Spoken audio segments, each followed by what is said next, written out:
शिक्षण महर्षी कर्नल भाऊराव पाटील तथा अण्णा यांचा जन्म 22 सप्टेंबर 1887 ला कोल्हापूर जिल्ह्यातील कुंभोज या आजोळी गावी झाला।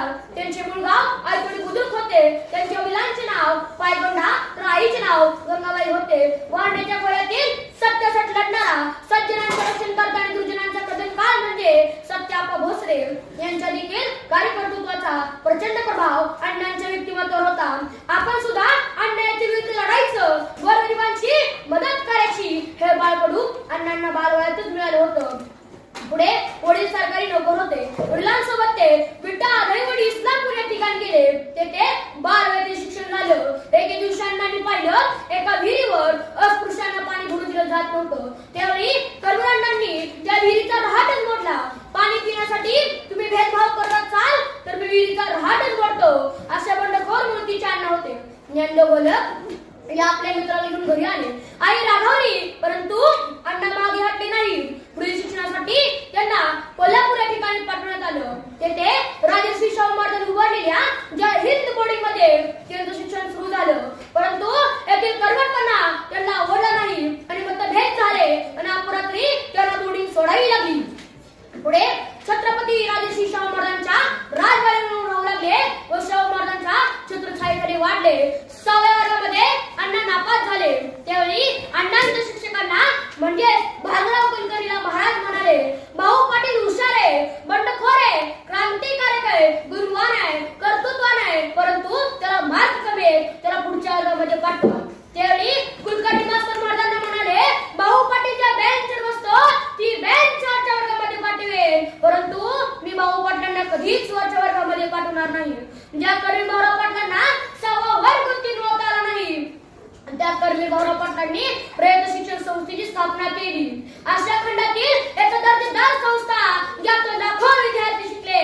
650 पेक्षा अधिक शाखा रयत शिक्षण संस्थेच्या आहे। गोरगरिबांच्या मुलांना गोळा केलं, कमवा आणि शिका ही योजना आणली। स्वावलंबी शिक्षण हेच आमचे ब्रीद, मेंदू मन मनगट सक्षम करते शिक्षण ही अण्णाची शिक्षणाबद्दलची भूमिका होती।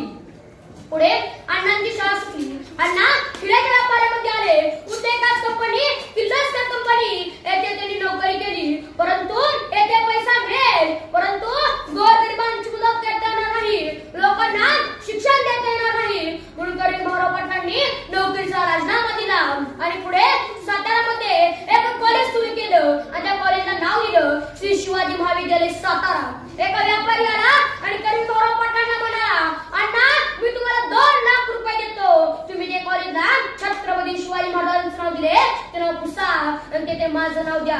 त्यावेळी कर्नल भाऊराव पाटील त्या व्यापाऱ्याला म्हणाले, अरे वेड्या, प्रसंग पडला तर जन्म देणाऱ्या बापाचं नाव बदलेल, परंतु एक वेळ दिलेलं छत्रपती शिवाजी महाराजांचं नाव मी कधीच बदलणार नाही। इतका स्वाभिमान, इतका अभिमान आणि इतका दारपणा कर्नल अण्णांच्या ठाई होता। अण्णांच्या पत्नी लक्ष्मीबाई अत्यंत श्रीमंत कुटुंबातील होत्या।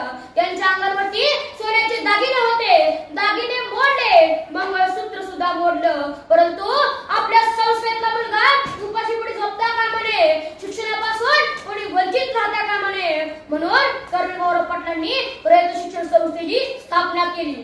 बघा, घेणारे हात जर स्वच्छ असतील तर देणारे लाखो हात पुढे येतात। छत्रपतींनी रयत शिक्षण संस्थेला जमीन दिली व सरळांनी जमीनदारांनी शेतकऱ्यांनी कर्नल भाऊराव पाटलांना मदत केली। गांधी होते वेळेस बाळासाहेब खेड काँग्रेसचे नेते होते व महाराष्ट्राचे मुख्यमंत्री होते।